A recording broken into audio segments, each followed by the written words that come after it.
पुष्पांजलि। आरती ले लीजिए।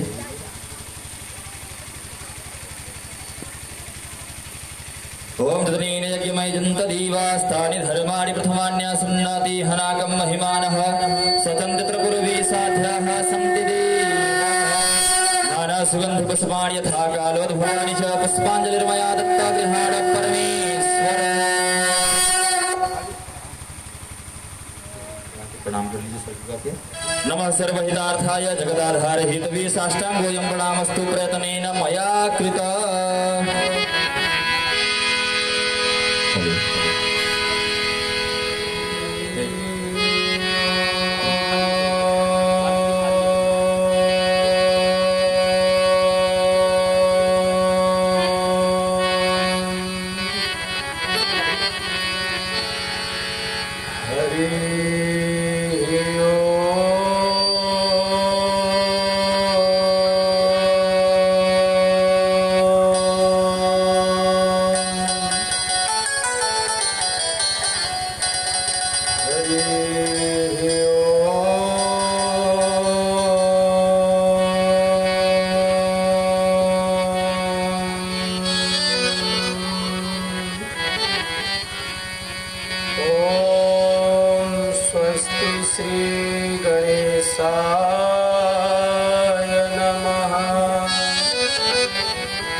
श्रीरामानंद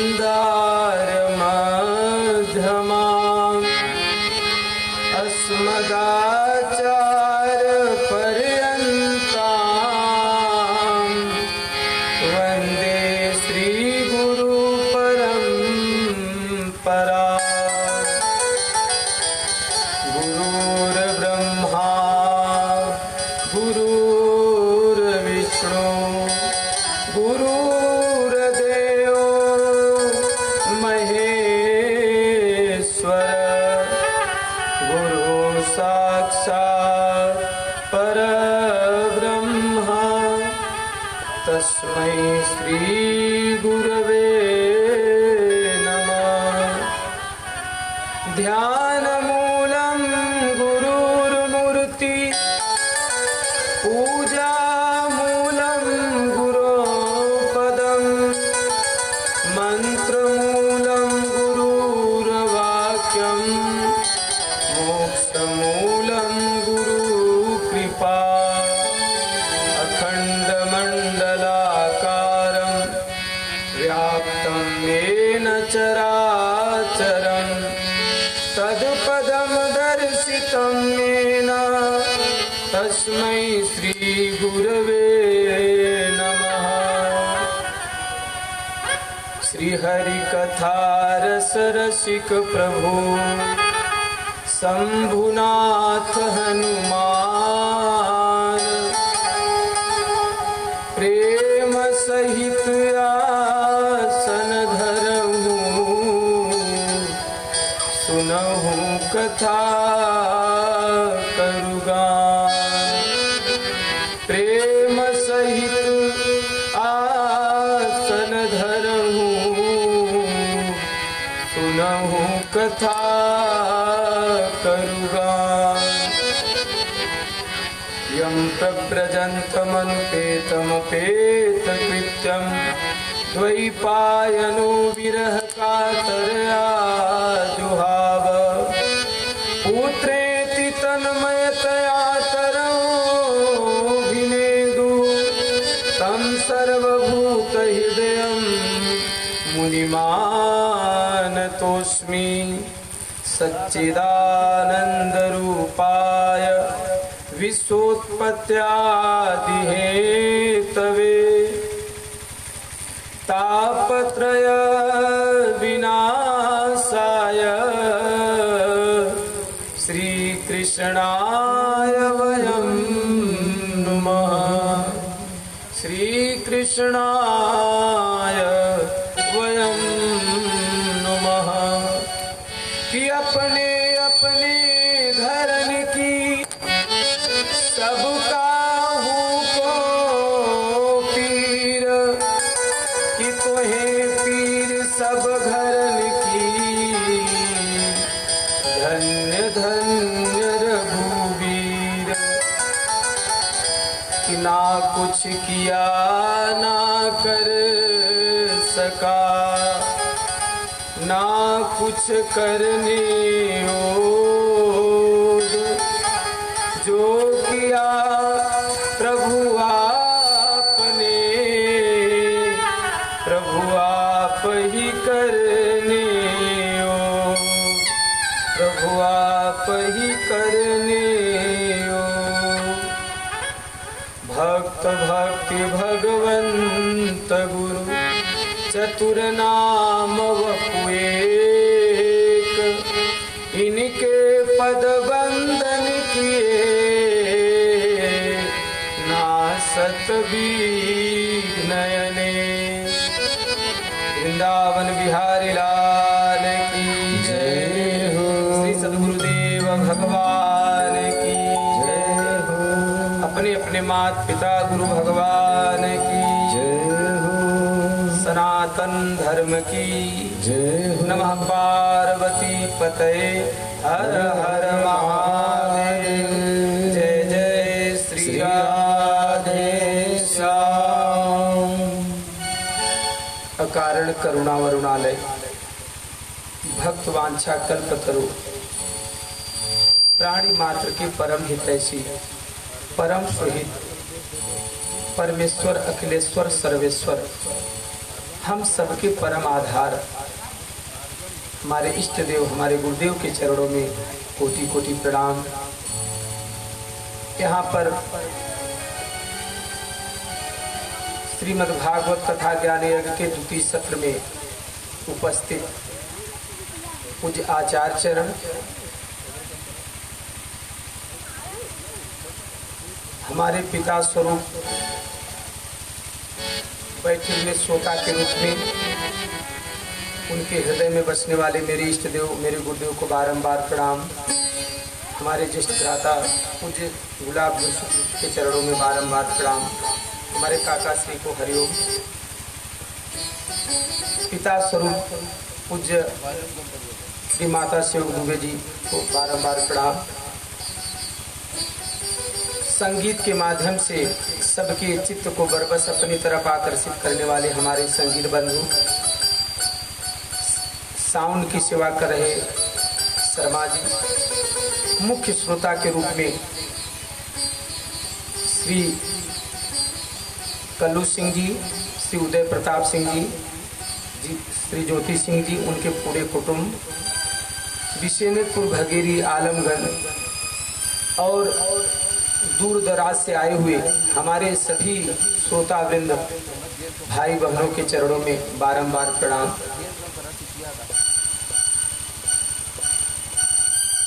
श्रोता के रूप में भोगवारा उग्रसेनपुर से पधारे हमारे अशोक मिश्रा जी और उनके साथी, आप सबको जय श्री राधे, जय श्री कृष्णा।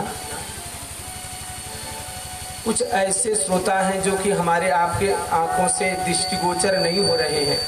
ऐसे मुख्य श्रोता के रूप में सनकाद ऋषि, कथा के परम रसिक श्री हनुमान जी महाराज, सौनकाद ऋषि और भी प्रत्यक्ष अप्रत्यक्ष रूप से जो भी कथा श्रवण कर रहे हैं, उन सबके हृदय में बसने वाले हमारे इष्ट देव, हमारे गुरुदेव को बारंबार प्रणाम।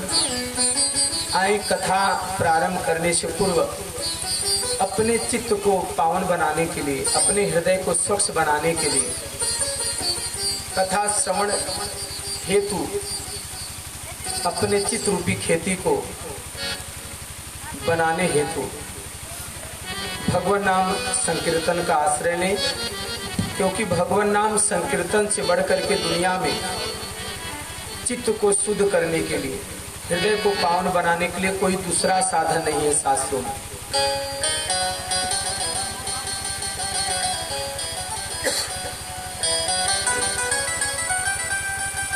वृंदावन बिहारी लाल की जय हो।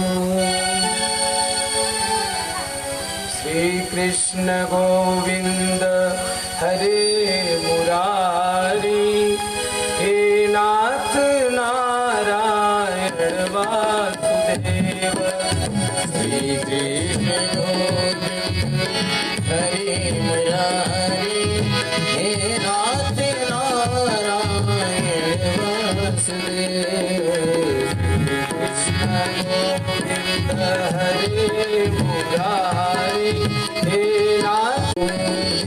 नाथ नारायण वासुदेव। हे नाथ नारायण वासुदेव। हे नाथ नारायण वासुदेव। हे नाथ नारायण वासुदेव। श्री कृष्ण गोविंद हरे मुरारी, हे नाथ नारायण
कन्हैया, इससे बड़ी की राम, तुकाराम जी के विठल भगवान तेरी जय हो।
की जय हो, श्री भागवत भगवान की जय हो, अपने माता पिता गुरु भगवान की जय हो।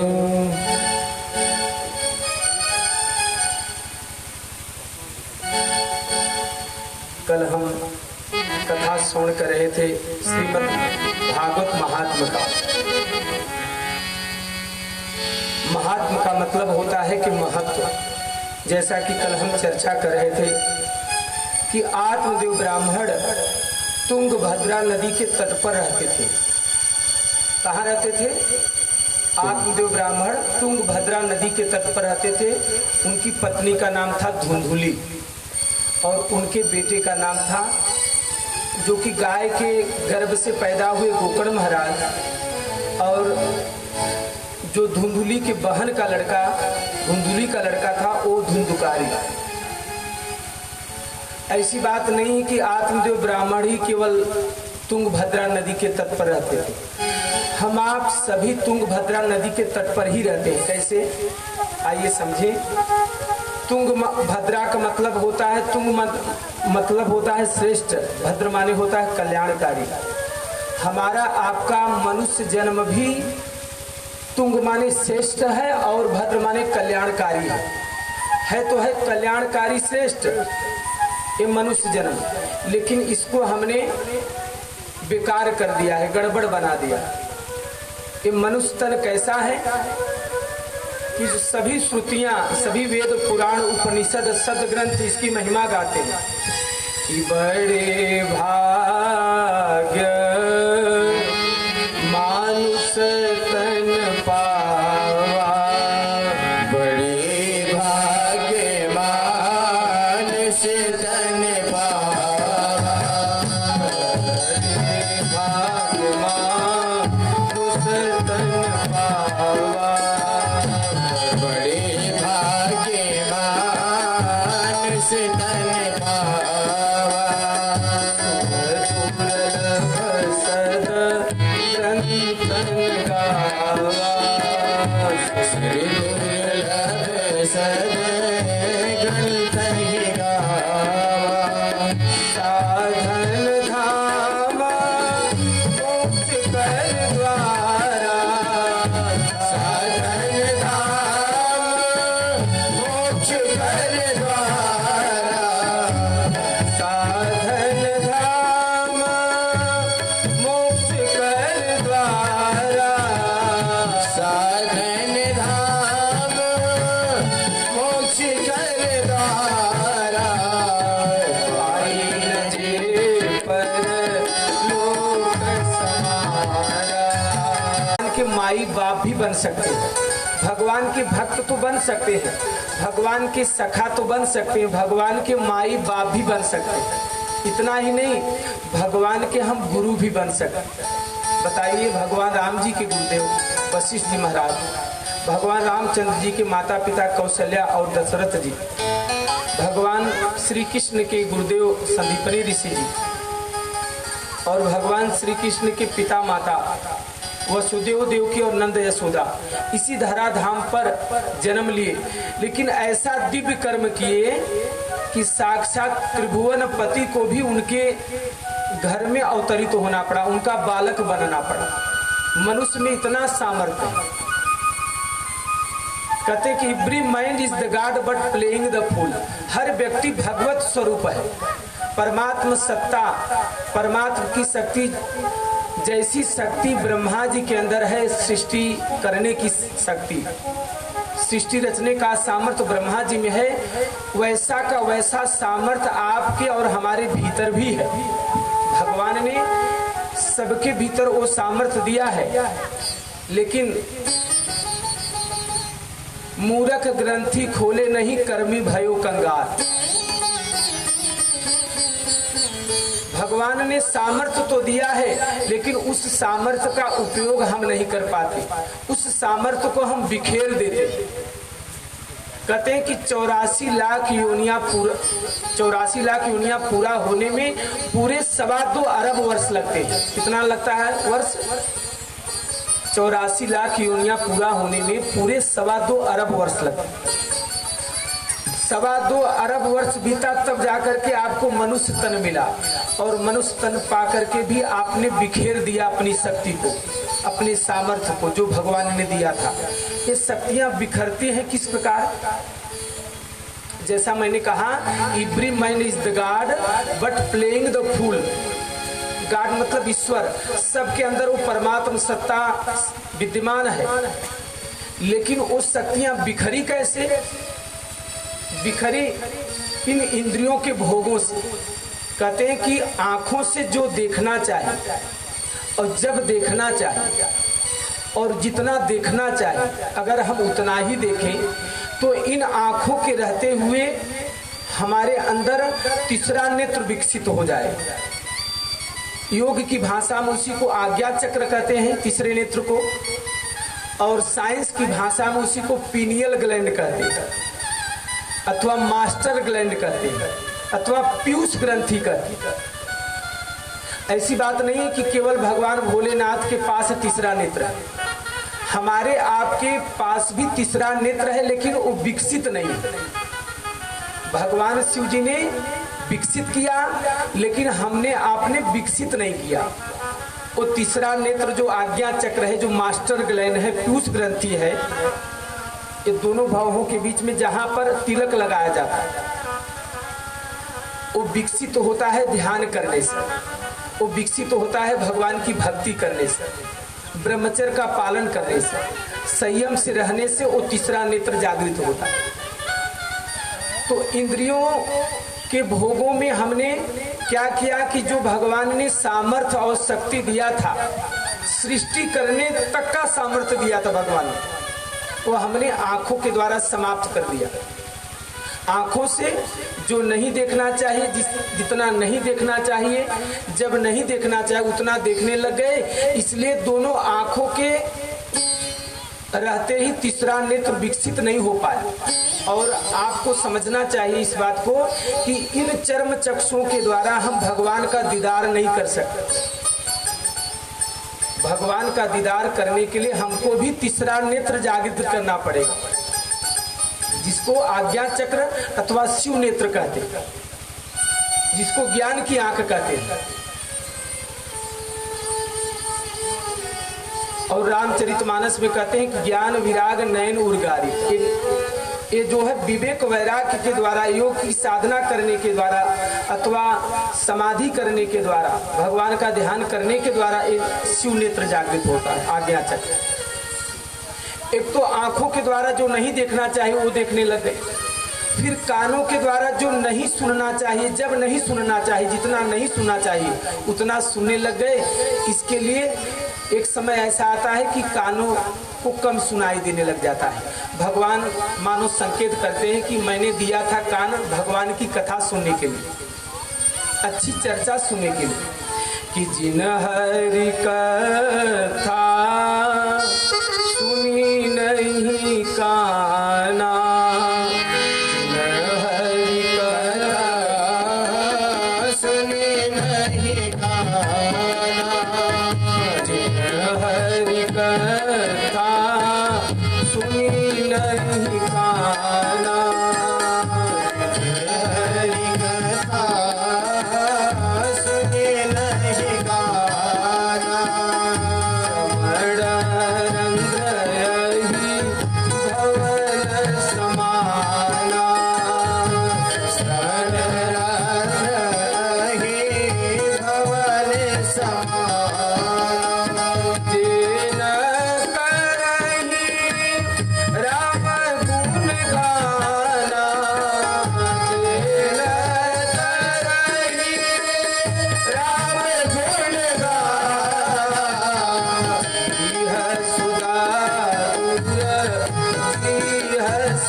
कानों से सुनना चाहिए, जब सुनना चाहिए, जितना सुनना चाहिए, और जो सुनना चाहिए वही सुने तो अनहद नाद प्रकट हो जाए।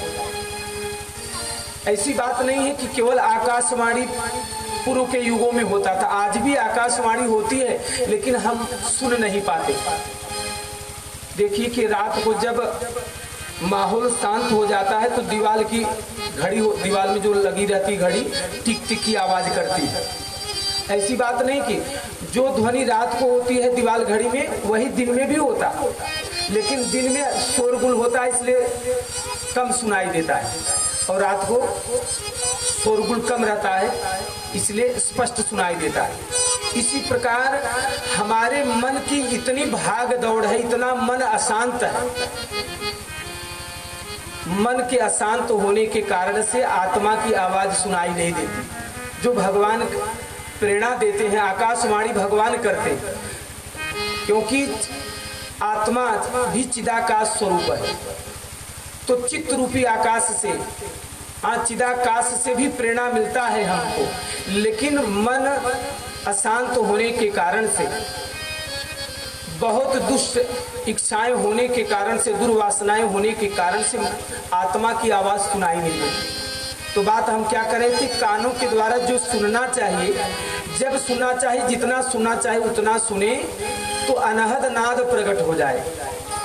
और सुनिए, वाणी के द्वारा जो बोलना चाहिए, जब बोलना चाहिए, जितना बोलना चाहिए उतना ही बोले, तो वाक सिद्धि प्रकट हो जाए, माने वाणी की सिद्धि हो जाएगी। आप जिसको जो कह दोगे वो हो जाएगा।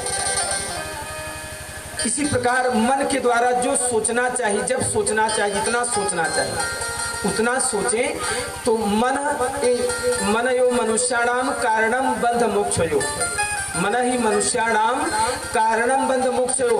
मन के वशीभूत होने के कारण से, मन शांत होने के कारण से आप मन से जो चिंतन करोगे वह सफल हो जाएगा। इतना सामर्थ्य आपकी इंद्रियों में है, लेकिन इंद्रियों की शक्ति को आपने क्या किया, बिखेर दिया भोगों में। आंखों के द्वारा फिल्म देखने लग गए, अश्लील चित्र देखने लग गए, कानों के द्वारा तक दिनादिन फिल्मी गाना सुनने लगे, डीजे की आवाज सुनने लग गए, ऑर्केस्ट्रा के गाने सुनने लग गए, वाणी के द्वारा जो नहीं बोलना चाहिए वो बोलने लग गए, और जिह्वा के द्वारा जो चखना नहीं चाहे वो भी चखने लग गए। छोला समोसा पकौड़ी तो खाते हैं, लेकिन मांसाहार भी करते, जबकि शास्त्र में कहा गया है कि जैसा खाओ अन्न वैसा बने मन, और जैसे पियो पानी वैसे होए वाणी। अगर आप खराब अन्न खा रहे हैं तो पक्की बात है कि आपका मन भगवान में नहीं लगने वाला है, और जिसका मन भगवान में नहीं लगने वाला है ना, उसका मन संसार में भी नहीं लगेगा, माने अपने हित में नहीं लगेगा मन। जो भगवान की सेवा पूजा नहीं कर सकता, वो माता पिता का आदर भी नहीं कर सकता, वो बड़ों का सम्मान भी नहीं कर सकता। है वही भाग्यवान जो भगवान को चाहे, है वही भाग्यवान जो भगवान को चाहे, विद्वान होकर नीत विद्यमान को चाहे। भाग्यवान कौन है वही भाग्यवान जो भगवान को चाहे, संसार को चाहे नहीं। यदि आप भगवान को चाहोगे ना, तो आपका संसार में अहित नहीं हो सकता। भगवान को जो चाहता है उसके अंदर उसकी मति प्रज्ञा मति हो जाती है। इसके लिए है वही भाग्यवान जो भगवान को चाहे, विद्वान होकर के नित्य विद्यमान को चाहे। विद्वान कौन है, जो कि सदा रहने वाले परमात्मा को चाहता है। विद्वान वही जो सदा विद्यमान को चाहे। विद्यमान कौन है, यह संसार ब्रह्म सत्य जगत मिथ्या, संसार सदा रहने वाला नहीं है। आइए हम कथा में प्रवेश करें। वृंदावन बिहारी लाल की जय हो। अब यहाँ श्रीमद् भागवत महापुराण का प्रथम स्कंद प्रारंभ होता है।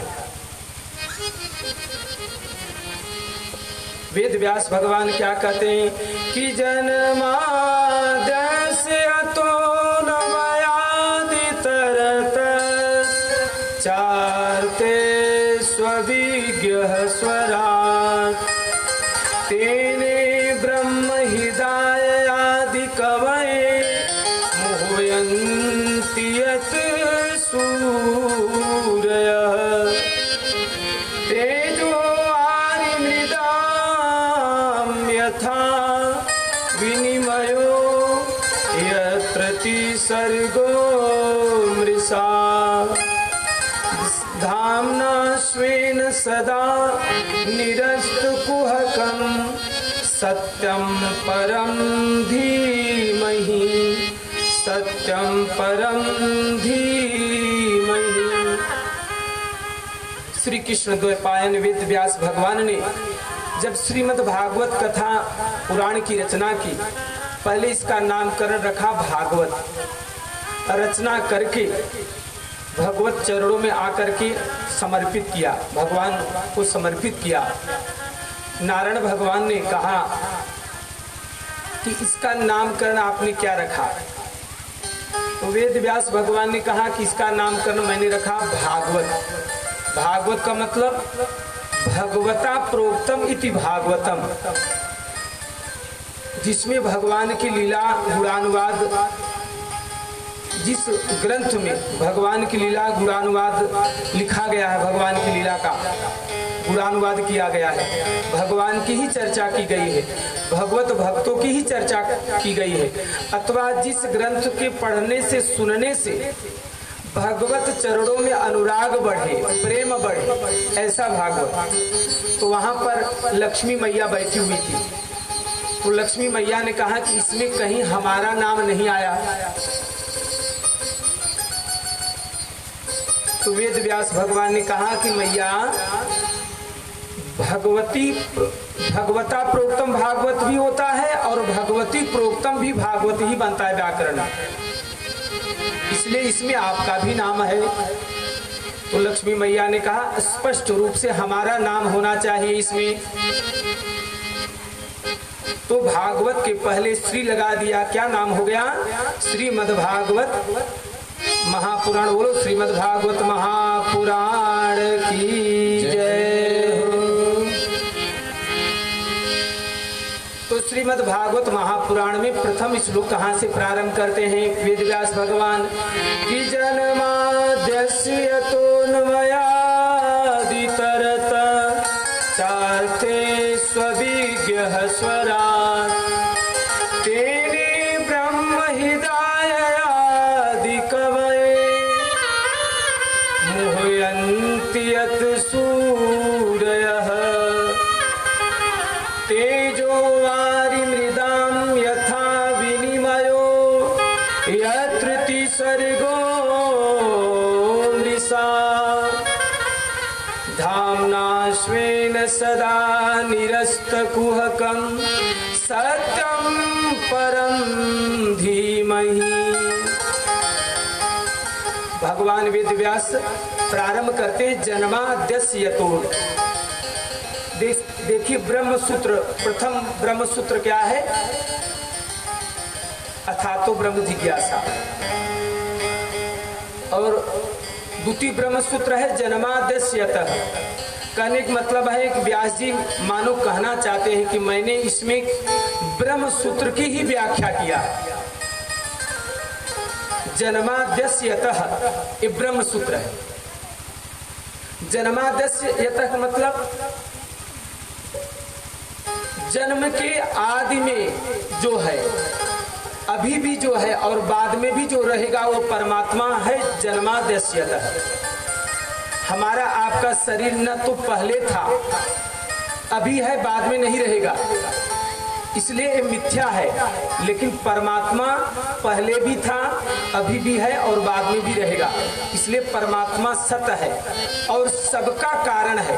भगवान सबके कारण तो है, लेकिन भगवान का कोई कारण नहीं है, इसलिए कहते हैं कि जन्माद्यस्य यतः। जन्माद्यस्य यतः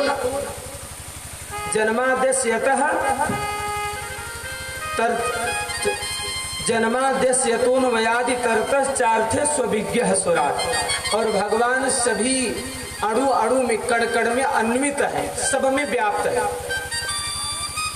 चाहे कोई जड़ हो चाहे चेतन में, सब में भगवान अन्वित है। जन्माद्यस्य यतोऽन्वया।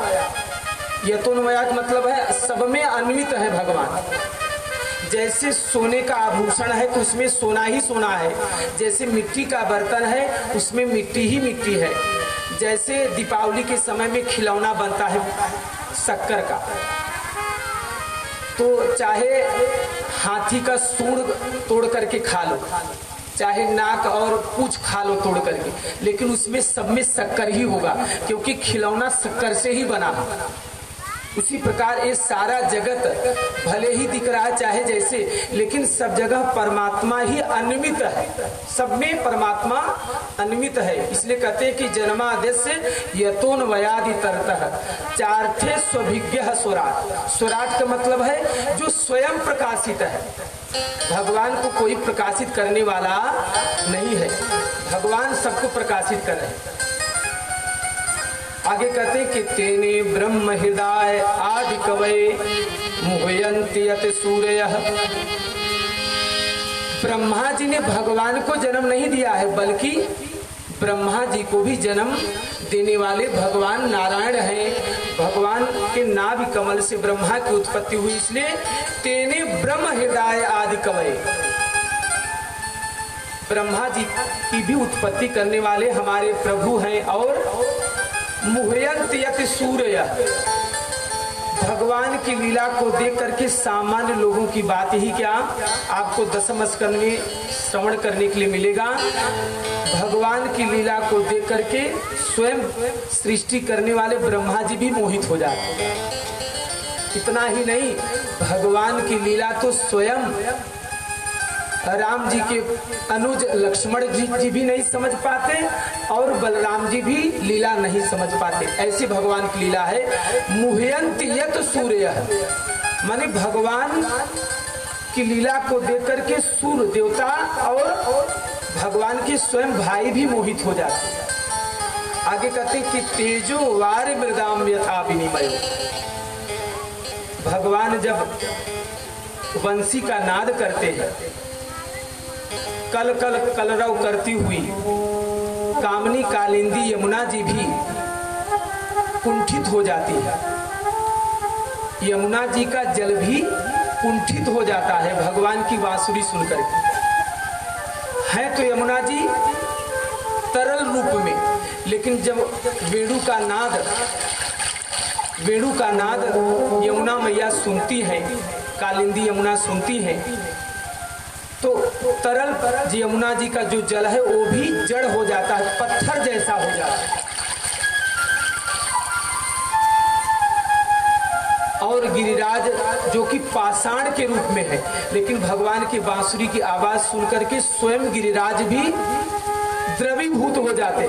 देखिए यमुना जी तरल रूप में है, वो जड़ हो जाती है, पत्थर जैसी हो जाती, कुंठित हो जाती है। लेकिन जो गिरिराज जी पत्थर के रूप में है, जड़ है, भगवान की बांसुरी की आवाज सुनकर के स्वयं गिरिराज द्रवीभूत हो जाते हैं।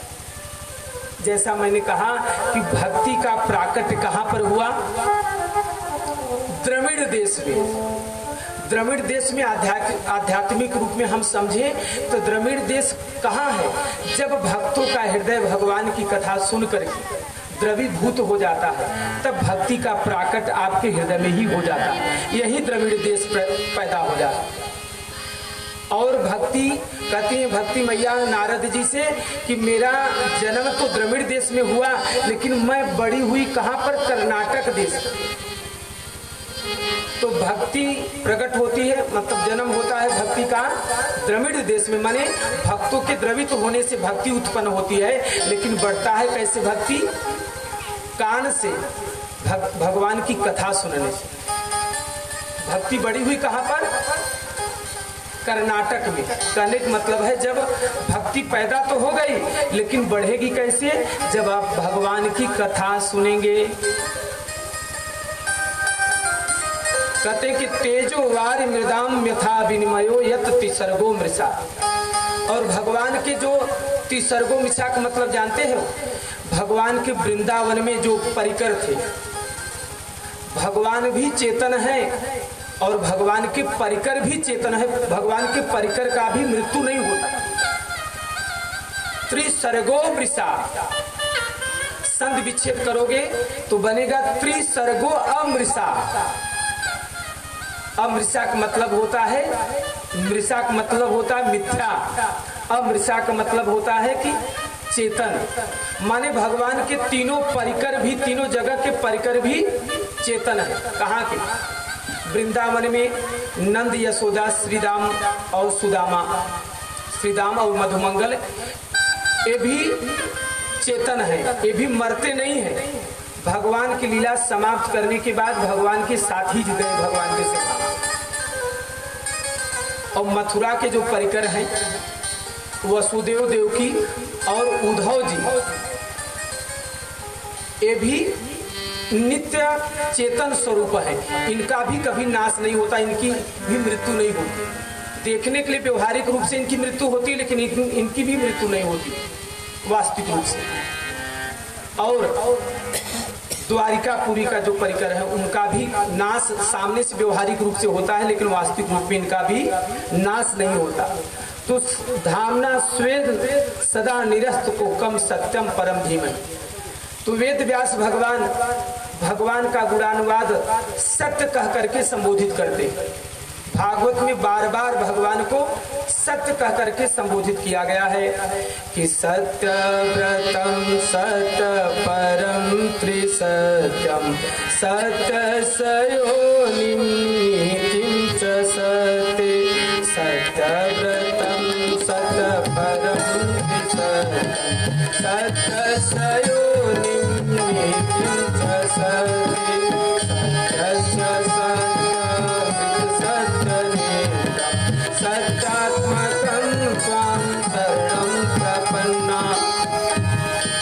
भागवत में बार बार भगवान को सत्य कह करके संबोधित किया गया है। क्यों? कि भगवान सत्य है। सत्य कौन? जो पहले भी था, अभी भी है और बाद में भी रहेगा।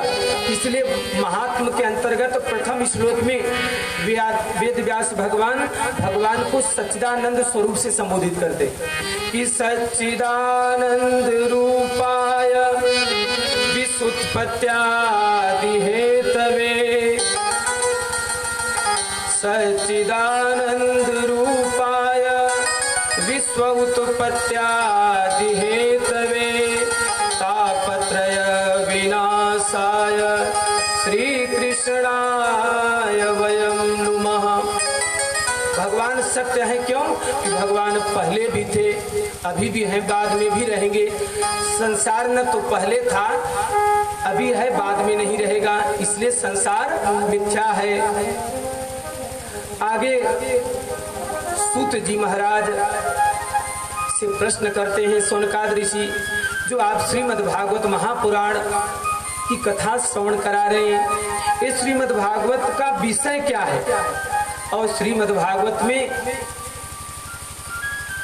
किस धर्म का निरूपण किया गया है? प्रश्न करते हैं कि धर्म प्रोजित कैत्रोत्र परमो निमसराणाम सताम वेद्यम वास्तवमात्रवस्तु शिवदं तापत्रयो न मूलनम्। श्रीमद्भागवते महामुनिकृते किं वा परैरीश्वरः सद्यो हित्यवरुध्यते अत्र कृतिभिः शुश्रूभिः तत्क्षणात्। सूत जी महाराज से प्रश्न करते हैं सौनकाद ऋषि कि श्रीमद् भागवत का विषय क्या है और श्रीमद् भागवत में किस धर्म का निरूपण किया गया है? श्रीमद् भागवत कथा सुनने से लाभ क्या है और इस श्रीमद् भागवत सुनने का पात्र कौन है? क्योंकि अब पात्र को अगर दान दिया जाए ना, कहते कि फूलई फरई न वेद जदब सुधा बरसहि जलद, फूलई फरई न वेद जदब सुधा बरसहि जलद और मूरख हृदय न चेत जदब गुरु मिलई बिरंची सम। अगर अनधिकारी है, जैसे खीर तो सुंदर बनी है, लेकिन जिस पात्र में आप खीर ले रहे हो भोजन करने के लिए, अगर वो आपका पात्र ही गंदा है तो खीर गंदा हो जाता है। इसी प्रकार गुरु के द्वारा दिया गया ज्ञान है तो सुंदर, लेकिन आपका चित्त रूपी बर्तन आप गंदा है तो वह ज्ञान भी गंदा हो जाता है। इसके लिए अगर चित्त को साफ करना हो, तो हृदय रूपी आंगन को स्वच्छ करना पड़ेगा। जो आप भगवान की कथा सुनते हो, गाय की ब्राह्मणों की सेवा करते हो, अथवा अपने देश की सेवा करते हो, मानो आप अपने हृदय रूपी आंगन में झाड़ू बुहारी लगा रहे हो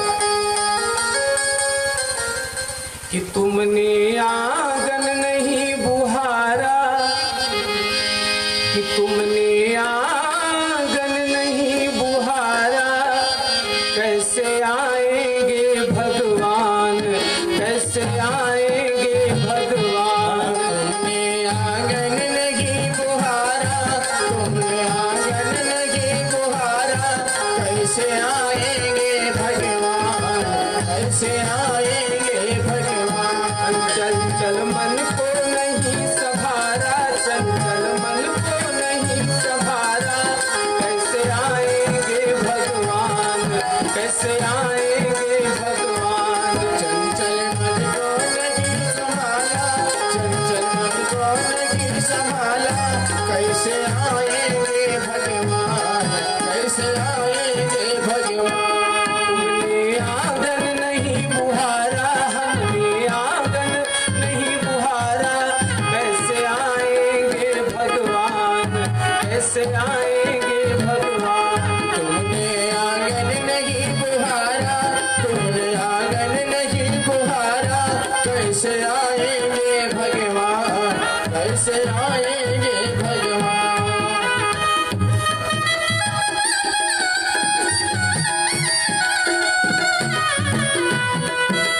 अभी आप जो भगवान की कथा श्रवण कर रहे हैं, अपने हृदय रूपी आंगन में झाड़ू बुहारी लगा रहे हैं भैया।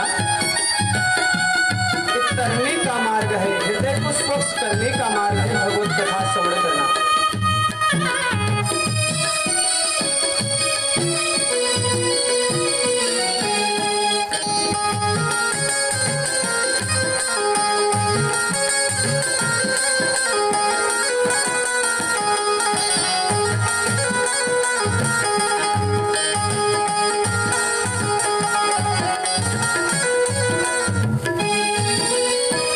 कोने कलमस कसाई की लगी हुई है देवी, हर कोने कलमस कसाई की लगी हुई है देरी, हर कोने कलमस कसाई की लगी हुई है देवी, हर कोने कलमस कसाई की लगी हुई है देरी। नहीं ज्ञान की किरण कहीं भी, हर कोठरी अंधेरी। ज्ञान की किरण कहीं पर, हर कोठरी अंधेरी। आंगन चौबारा दियारा, आंगन चौबारा दियारा, कैसे आएंगे भगवान, कैसे आएंगे भगवान। आंगन चौबारा अंधियारा, आंगन चौबारा अंधियारा, कैसे आएंगे भगवान, कैसे आएंगे भगवान। हमने आंगन नहीं बुहारा, हमने आंगन नहीं बुहारा, कैसे आएंगे भगवान, कैसे आएंगे भगवान। तुमने आंगन नहीं बुहारा, हमने आंगन नहीं बुहारा, कैसे आएंगे भगवान, कैसे आएंगे भगवान। प्रभु तेरी जय हो, हे मीरा के कन्हैया, हे शिवरी के राम, हे तुकाराम जी के विठल भगवान, तेरी जय हो।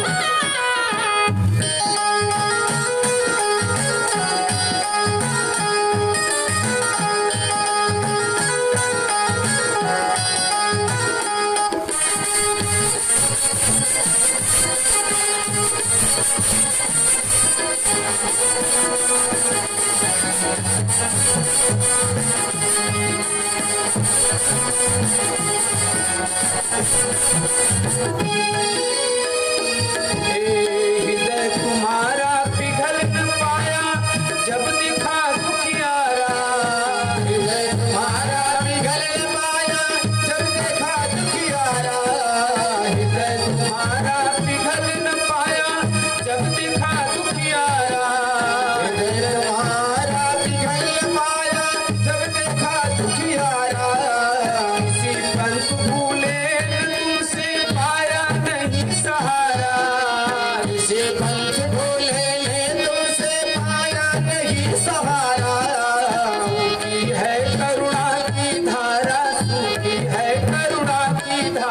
कैसे आएंगे भगवान, कैसे आएंगे भगवान। सूखी है करुणा की धारा, सूखी है करुणा की धारा, कैसे आएंगे भगवान, कैसे आएंगे भगवान। जय हो ताली बजाकर सेवा करके जय हो प्रभु तेरी जय हो।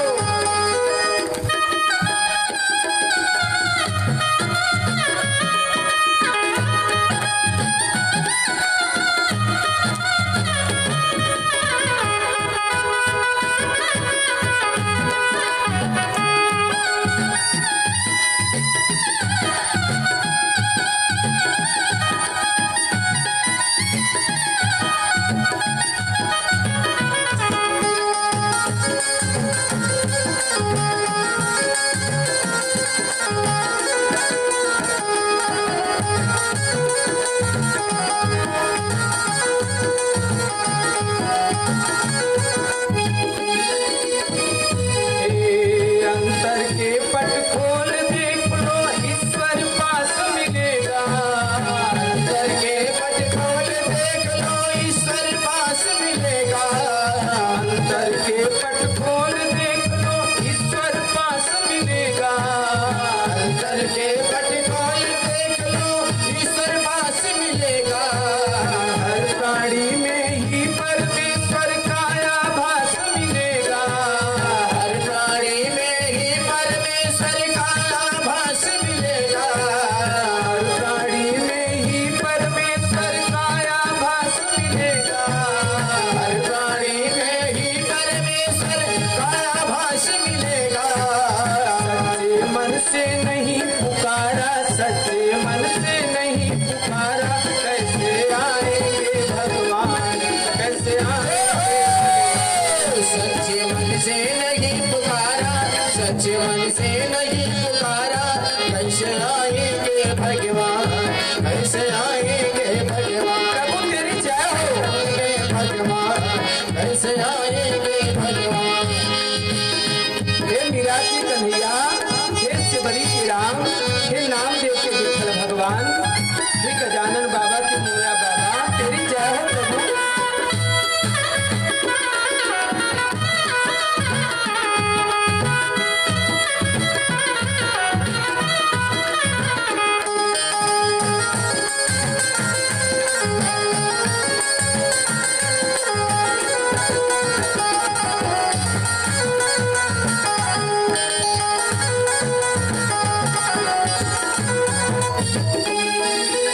निर्मल मन हो तो रघुनायक सबरी के घर जाते।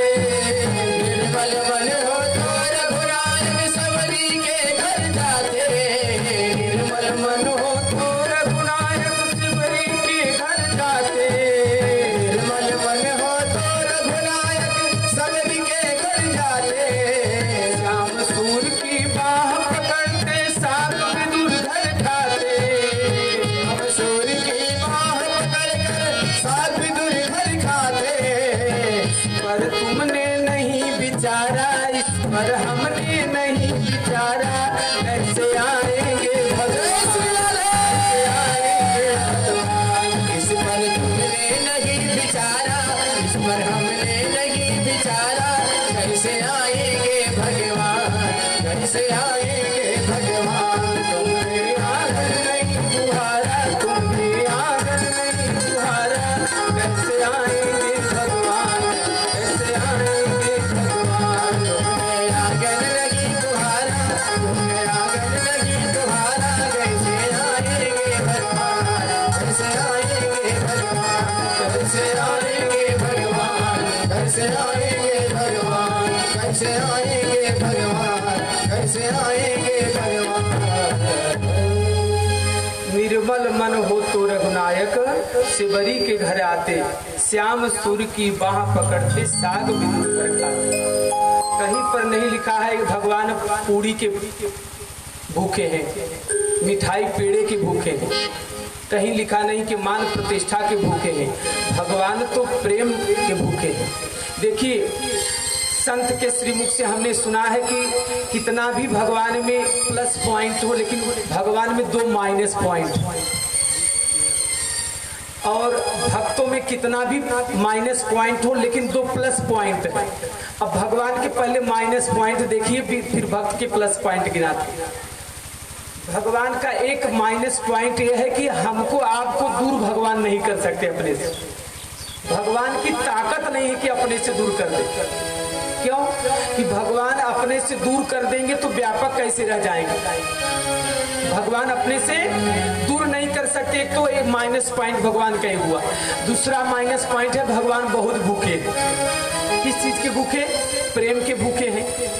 तो इन 2 माइनस पॉइंट का फायदा उठाना चाहिए भक्तों को। हरि व्यापक सर्वत्र समाना, हरि व्यापक सर्वत्र समाना, मत प्रकट कोई मैं जाना, प्रेमित प्रगट कोई मैं जाना, हरि व्यापक सर्वत्र समाना, हरि व्यापक सर्वत्र समाना, प्रेमित प्रगट कोई मैं जाना। प्रेमित प्रगट कोई मैं जाना। तो भगवान के इस माइनस पॉइंट का फायदा सभी भक्तों को उठाना चाहिए। तो सूत जी महाराज से प्रश्न करते हैं। सोनकाद ऋषि 88,000 ऋषिगण नैमिषारण्य तत्व में इस श्रीमद् भागवत की कथा जो आप श्रवण करा रहे हैं, इस भागवत कथा में किस विषय का निरूपण किया गया है, इसमें किस धर्म का निरूपण किया गया है, श्रीमद् भागवत का विषय क्या है, किस धर्म का निरूपण किया गया है, और श्रीमद् भागवत कथा श्रवण करने का लाभ क्या है, और श्रीमद् भागवत कथा सुनने का अधिकारी पात्र कौन है, ये प्रश्न करते हैं। इसी प्रश्न के उत्तर में सूत जी महाराज कहते हैं कि अधिकारी कौन है, पहले सुनिए। इसमें श्रीमद् भागवत कथा में एक तो परम धर्म का निरूपण किया गया है, और अधिकारी कौन है? निमत्सराणाम सताम, जो निमत्सर है, माना जिसके अंदर मत्सर नहीं है। देखिए, मच्छर और मत्सर में ज्यादा अंतर नहीं है। मच्छर बाहर से काटता है और मत्सर भीतर से काटता है। हो सकता है कि आपको मच्छर लगे तो मच्छरदानी का प्रयोग करके मच्छर से बच सकते हो, मार्टिन जला लो। लेकिन मच्छर तो बड़े बड़े संतों महापुरुषों में भी जल्दी मत्सर जाता नहीं। मत्सर का मतलब क्या हो जानते हो? दूसरे का उत्कर्ष, दूसरे का प्रोग्रेस, दूसरे की उन्नति देख करके जो मन में जलन होती है, उसी का नाम है मत्सर। कहते कि चलो चलो सब कोई कहे, बिरला पहुंचे कोई, और कंचन कामनी बीची घाटी दुए। हो सकता है कि कोई समर्थ महापुरुष मिले तो कंचन माने सोना से, पैसे से थोड़ा कोई उपराम हो जाए, स्त्री से भी कोई उपराम हो जाए। आगे के दोहे में महापुरुष कहते हैं कि कंचन तजना सहज है, सहज नारी का स्नेह। पहली बात कठिन तो है, लेकिन गुरु और भगवान की कृपा से मानो एक पार कर गए सीढ़ी। अगर माने पैसे का लोभ जाता तो नहीं, स्त्री का आकर्षण जाता तो नहीं, लेकिन ये सीढ़ी अगर आपने पार कर लिया तो आगे का अड़चन क्या है कि कंचन तजना सहज है, सहज नारी का स्नेह, कि मान बड़ाई ईर्ष्या दुर्लभ तजनाए। बड़े बड़े संत महापुरुषों को भी ये मान की जो चाह है वो मिट्टी में मिला देती है। मान प्रतिष्ठा बहुत बड़ा जहर है। योग वासिष्ठ महारामायण में आता है, भगवान श्री राम जी, लक्ष्मण जी, सीता मैया को वशिष्ठ जी महाराज कहते हैं कि हे रघुकुल भूषण श्री राम, जब तक ये संसार की मान प्रतिष्ठा की चाह रहेगी तब तक भक्ति दृढ़ नहीं हो पाएगी। जब साधक के मन में ये मान प्रतिष्ठा सुकरी विष्ठा जैसी लगने लग जाएगी तब वो भक्ति प्राप्त करने का अधिकारी बनेगा। कौन कह रहा है? योग वासिष्ठ महारामायण में भगवान श्री राम जी को वशिष्ठ जी महाराज कहते हैं। अब हम आप सोचिए कि हम आप किस स्टेज में हैं। तनिक भी हमको मान प्रतिष्ठा मिलता है तो छाती चौड़ी हो जाती है, जबकि पता है कि जिसकी प्रतिष्ठा है वो एक मुट्ठी राख होने वाला है। लेकिन फिर भी क्यों? क्योंकि हमारी नजर में इंपॉर्टेंस महत्व भगवान का नहीं है, संसार का। बात हो रही थी महत्व के अंतर्गत कि आत्मदेव ब्राह्मण रहते थे तुंगभद्रा नदी के तट पर। तुंग माने श्रेष्ठ, भद्र माने कल्याणकारी। हम आप भी तुंगभद्रा नदी के तट पर ही रहते हैं। जैसे उनकी पत्नी का नाम था धुंधुली, ऐसे हमारी आपकी भी बुद्धि रूपी पत्नी धुंधुली जैसी ही है। किस प्रकार से? जैसे धुंधुली को उनके पतिदेव आत्मदेव ब्राह्मण ने ला करके संतों का प्रसाद, जो संत के द्वारा मिला था प्रसाद, ला के दिया, लेकिन तर्क वितर्क करके धुंधुली ने खाया नहीं। ऐसे हमारी आपकी भी बुद्धि है संशयात्मिका बुद्धि। हम सत्संग सुनते हैं, कथा सुनते हैं, लेकिन तर्क वितर्क अपने दिमाग से करते हैं। तो जैसे धुंधुली ने उस संत के प्रसाद को खाया नहीं, उनके घर में धुंधुकारी का जन्म हुआ। धुंधुकारी माने अज्ञान का जन्म है। ऐसे हमारे जीवन में भी जब हम संतों के प्रसाद का और कथा का आदर नहीं करते तो हमारे आपके जीवन में भी अज्ञान रूपी धुंधुकारी का जन्म होगा। तो एक समय ऐसा आया कि आत्मदेव ब्राह्मण पुत्र और संतान के लिए रो रहे थे। अब एक समय फिर आया कि संतान के कारण परेशान होकर के घर द्वार छोड़ करके जा रहे हैं। ऐसे हमारे आपके जीवन में भी जब धुंधुकारी रूपी अज्ञान का आगमन हो जाता है तो हम आप भी दुखी हो जाते हैं।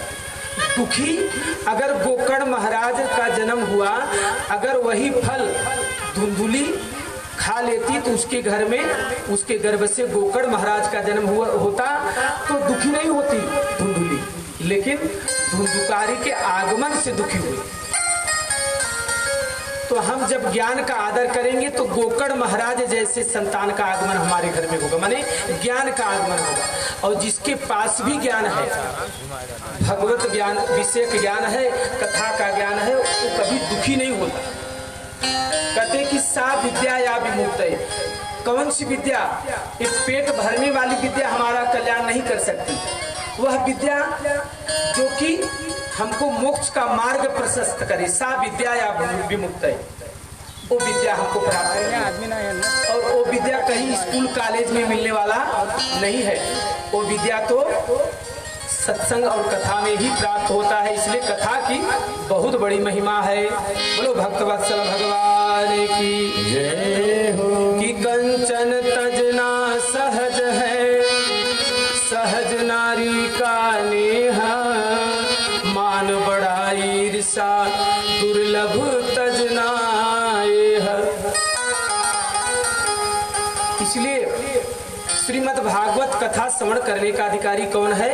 जो निमत्सर है, जिसके अंदर मत्सर नहीं है, माने जिसके अंदर किसी के उत्कर्ष को देख करके, किसी की उन्नति को देख करके जलन जिसके मन में नहीं है, वही व्यक्ति निमत्सर है।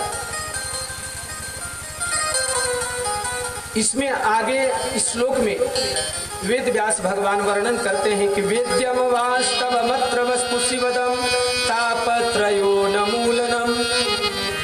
तो वास्तव शब्द किसके लिए प्रयोग कर रहे हैं वेद व्यास भगवान? जीव जगत और माया, जीव जगत और माया के लिए वास्तव शब्द प्रयोग कर रहे हैं वेद व्यास भगवान। कहने का मतलब है जब आप श्रीमद् भागवत का साथ श्रवण करोगे तब आपको जीव जगत और माया का स्वरूप समझ में आ जाएगा। जीव जगत और माया का स्वरूप समझ में आ जाएगा। अब जब स्वरूप समझ में आ जाएगा तो क्या होगा? तापत्रयो न मूलनम, दैहिक, दैविक और भौतिक त्रिताप का समूल नाश हो जाएगा। बोलो भक्तवत्सल भगवान की जय हो। फिर आगे क्या कहते हैं कि श्रीमद् भागवते महा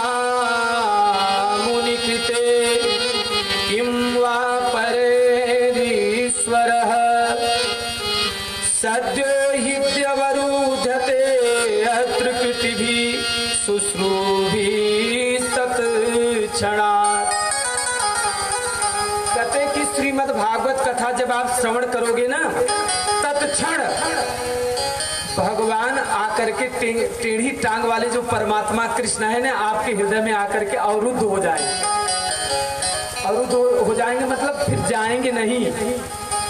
क्यों कि टेढ़ी टांग वाला जो हमारा कृष्ण है ना, कन्हैया, वृंदावन बिहारी लाल, बाकी बिहारी लाल, ये जल्दी पहली बात किसी के हृदय में वास करते नहीं, और जब वास करते हैं तो कभी छोड़ करके जाते नहीं।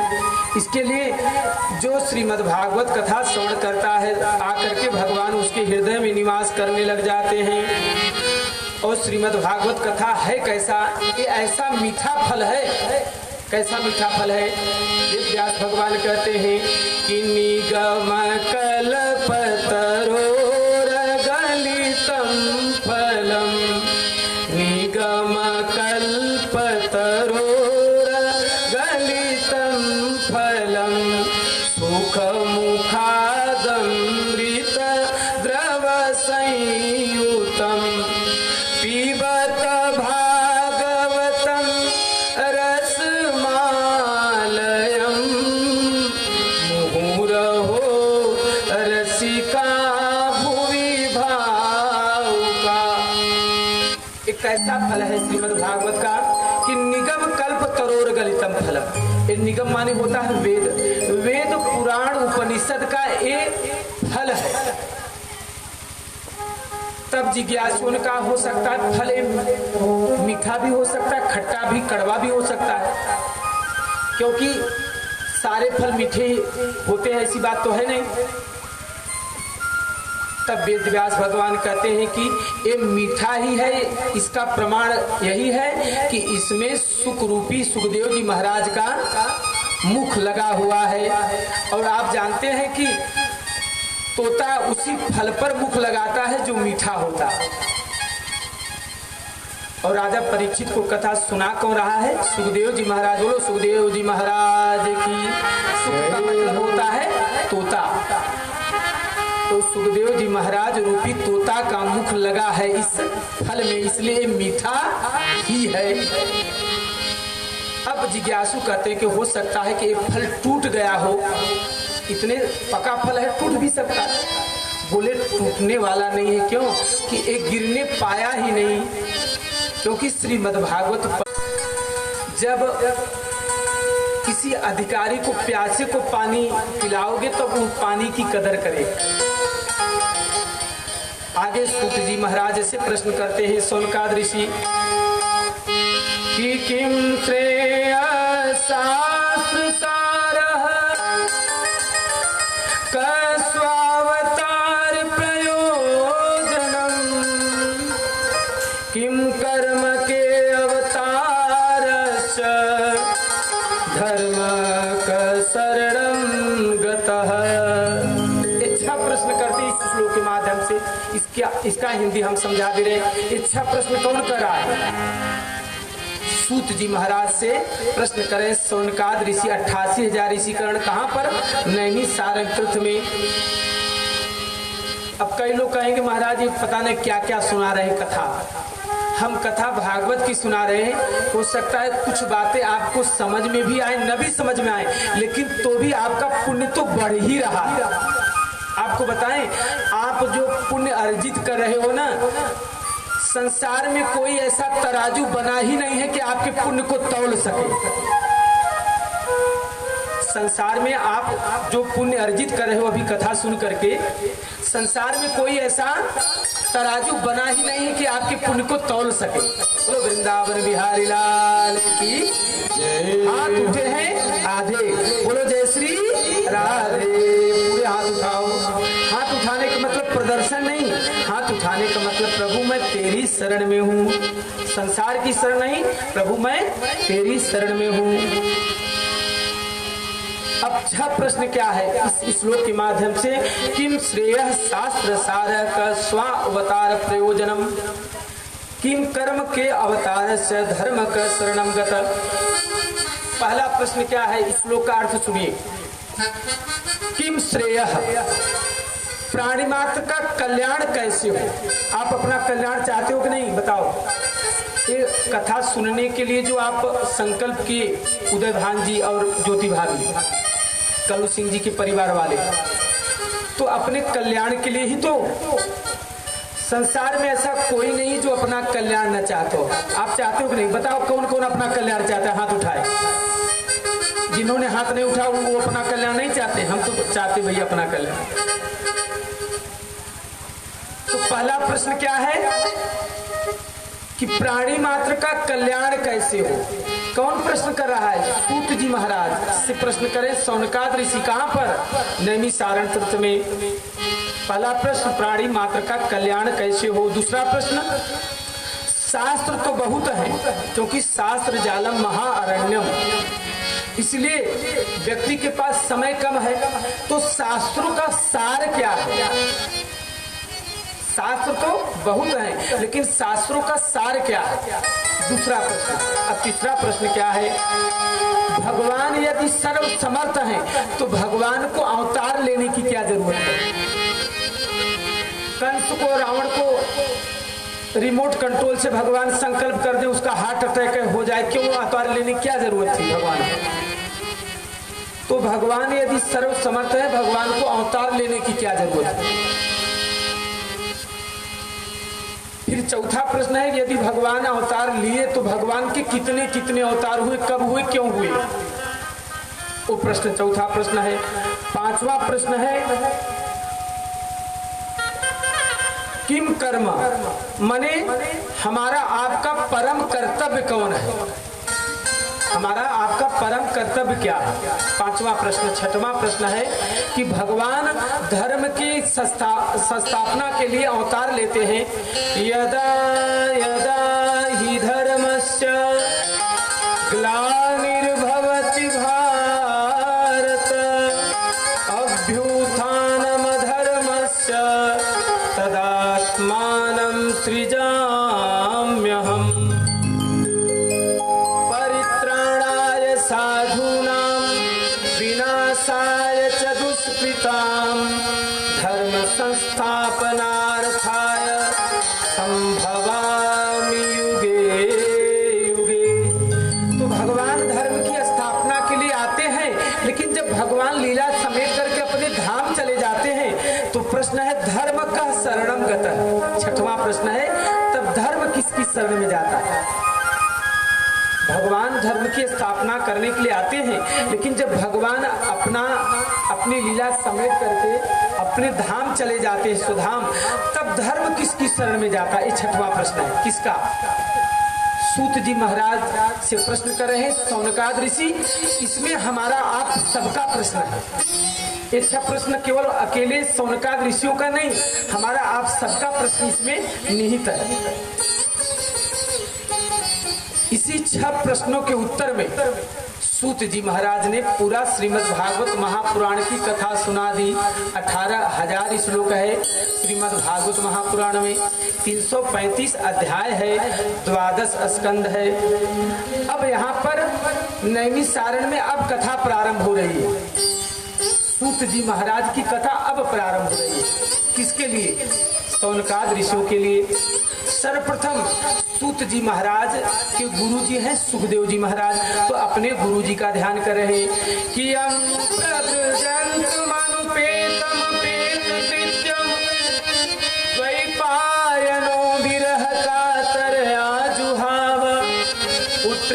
तन्मयतया तरो विनेदुः तं सर्वभूत हृदय मुनिमानतोस्मि।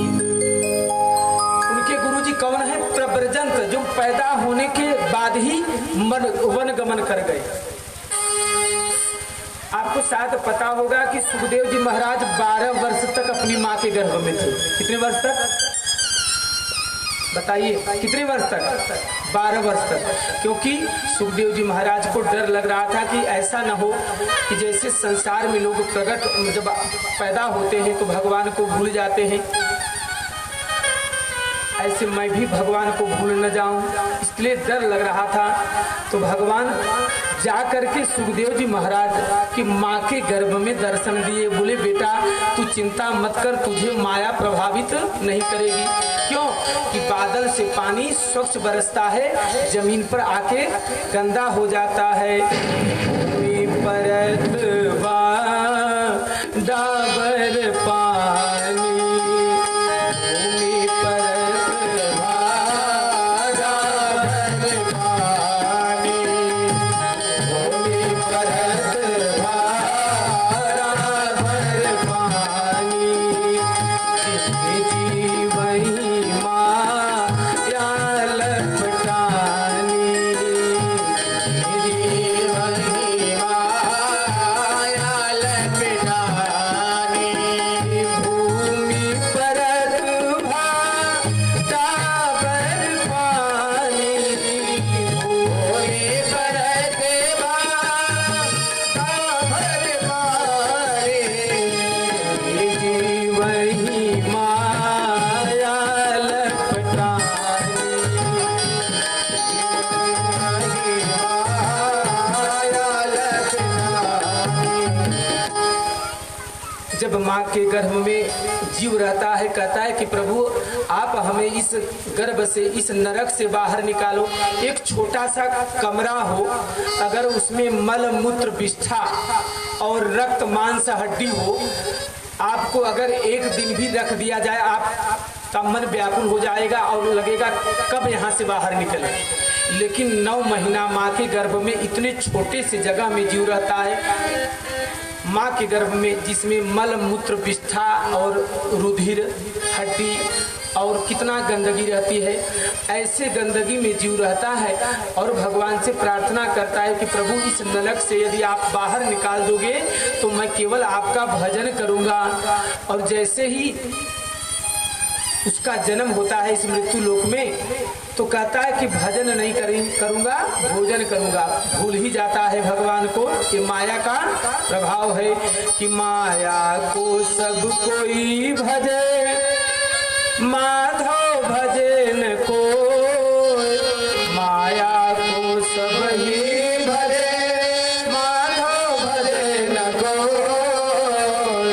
कदापि माधव भजे माया तेरी हो, जो कदापि माया भजे माया तेरी हो, जो कदापि माधव भजे माया तेरी हो, जो कदापि माया तेरी हो।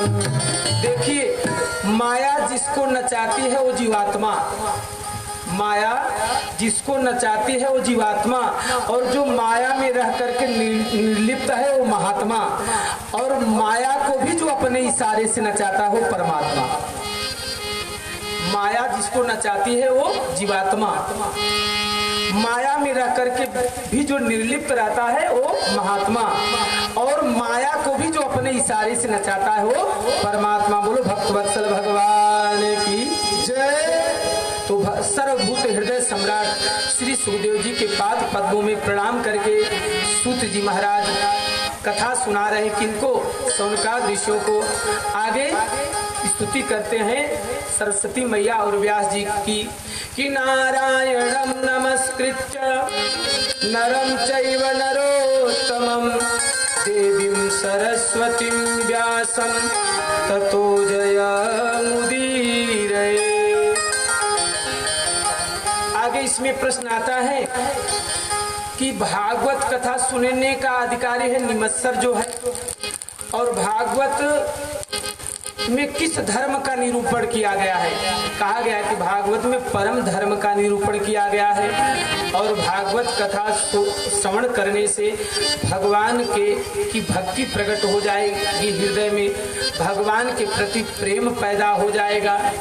कि प्रेमन खेतो उपजे प्रेमन हाथ बिकाए, प्रेमन खेतो उपजे प्रेमन हाथ बिकाए, राजा चहो प्रजा चहो शीश दिए ले जाए,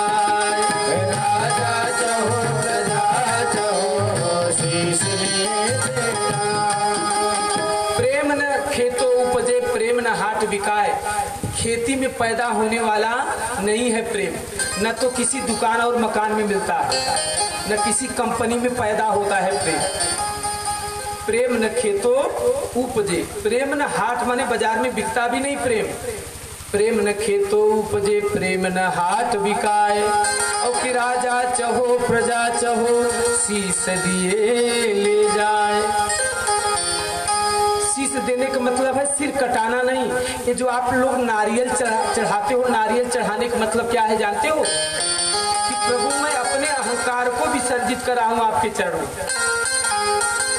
क्योंकि जब तक आप भगवान के चरणों में अहंकार समर्पित नहीं करोगे तब तक आपका उद्धार होने वाला नहीं है, क्योंकि ये अहंकार ही आड़े आता है हमारे आपके उद्धार में। कि जब मैं था तब हरि नहीं, जब हरि है मैं नाही, सब अंधियारा मिट गया, जब दीपक देखा माही। आगे कथा आती है कि सूत जी महाराज प्रश्न कर रहे हैं। सूत जी महाराज से प्रश्न कर रहे हैं, सौनकाद ऋषि जो आप कथा सुना रहे हो, तो उस कथा भागवत की रचना किसने की, कब की और क्यों की? इस भागवत की कथा की रचना किसने की, कब की और क्यों की? कि द्वापरे समनु प्राप्त तृतीय युग पर कि जात पराशर द्योगी वासव्याम कलया हरे। सूजी कहते हैं जिस समय द्वापर के अंत में भगवान के कला अवतार श्री कृष्ण द्वैपायन भगवान का प्रादुर्भाव हुआ, उन्होंने देखा अपने तीसरे नेत्र के द्वारा, क्योंकि त्रिकालदर्शी थे, कि संसार में आने वाले कलयुग के प्राणी किस प्रकार होंगे। कि मंदा सुमंद मतयो मंद भाग्या उपद्रुता, कलयुग के प्राणी कैसे होंगे? मंदमती के होंगे। मंदमती के हैं तभी तो भगवान की कथा हो रही विशेनपुर में, इतने नजदीक, तो भी लोग नहीं आ रहे, तो मंदमती हैं कि नहीं? कहते कि मंदा सुमंद मतयो, केवल मंदमती नहीं, अति मंद वीआईपी कोटा के मूर्ख लोग हैं। कैसे मूर्ख हैं? वीआईपी कोटा के मूर्ख। क्यों? कि ऐसे मूर्खों को देख करके जो स्वर्ग लोक में देवता हैं लोग धिक्कारते हैं। कि जो स्वर्ग का अमृत लेकर के मैं सुखदेव जी महाराज के पास गया और कहा कि ये स्वर्ग का अमृत आप ले लो, हमको कथा अमृत सुधा का पान कराओ और स्वर्ग अमृत का पान अपने शिष्य राजा परीक्षित को करा दो, तब पर भी सुखदेव जी महाराज हम लोगों को डांट करके भगा दिए। अब बताइए, ऐसे अमृत का पान, ऐसे कथा अमृत का पान जो कि स्वर्ग का अमृत भी उसकी बराबरी नहीं कर सकता, तब पर भी ऐसे कथा का त्याग करके चैन से लोग अपने घर में सो रहे, तो कितने मंदमती हैं, कितने वीआईपी कोटा के मूर्ख हैं। ऐसे लोगों के भाग्य को धिक्कारते हैं कौन? देवता लोग स्वर्ग लोक में। आप बैल बन करके, आप कीड़े बन करके, आप गाय भैंस बन करके भजन नहीं कर सकते। कभी ये भी मनुष्य थे लेकिन भजन नहीं किए। जो करते रहोगे भजन धीरे धीरे, जो करते रहोगे भजन धीरे धीरे, मिल जाएगा वो सजन धीरे धीरे, मिल जाएगा वो सजन धीरे धीरे। करते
अगर हरि से मिलने की दिल में तमन्ना, अगर हर से मिलेगी दिल में तमन्ना, दिल में तमन्ना, दिल में तमन्ना, दिल में तमन्ना, दिल में तमन्ना, अगर हरि से मिलने की दिल में तमन्ना, अगर हर से मिलेगी दिल में तमन्ना, करो शुद्ध अंतःकरण धीरे धीरे, करो शुद्ध अंतःकरण धीरे धीरे, करो शुद्ध अंतःकरण धीरे धीरे, मिल जाएगा वो सजन धीरे धीरे, मिल जाएगा वो सजन धीरे धीरे। तेरी जय हो। दोनों हाथ ऊपर करके तालियों की सेवा करते।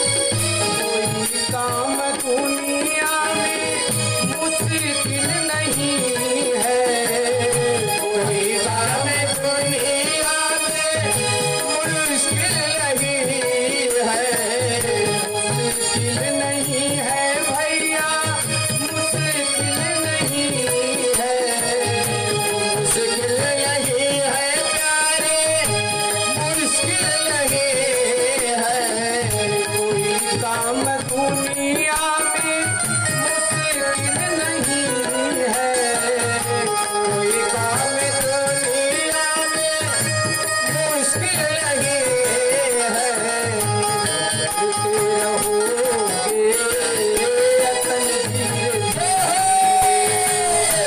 करते रहोगे यतन धीरे धीरे, मिल जाएगा वो सजन धीरे धीरे, मिल जाएगा वो सजन धीरे धीरे। तेरी जय हो।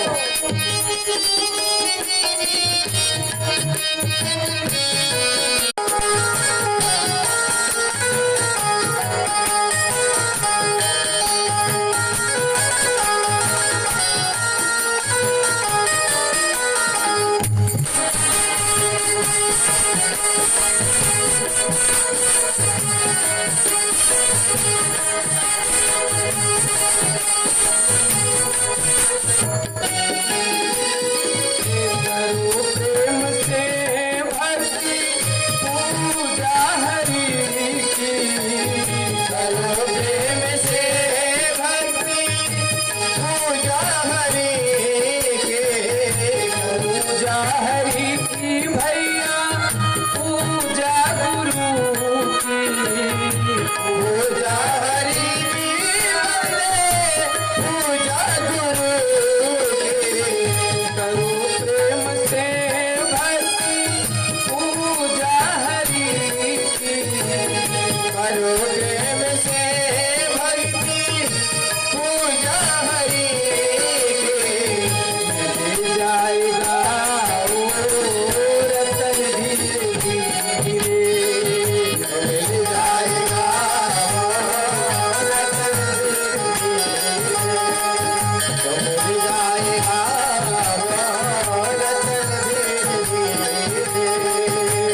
सृष्टि को सजन कहती है। तो यहाँ परमात्मा ऐसा सजन है कि जो माताओं का तो सजन है, हम सब भाइयों का भी सजन परमात्मा ही है। तभी तो मीराबाई कहती हैं कि ऐसे वर को क्या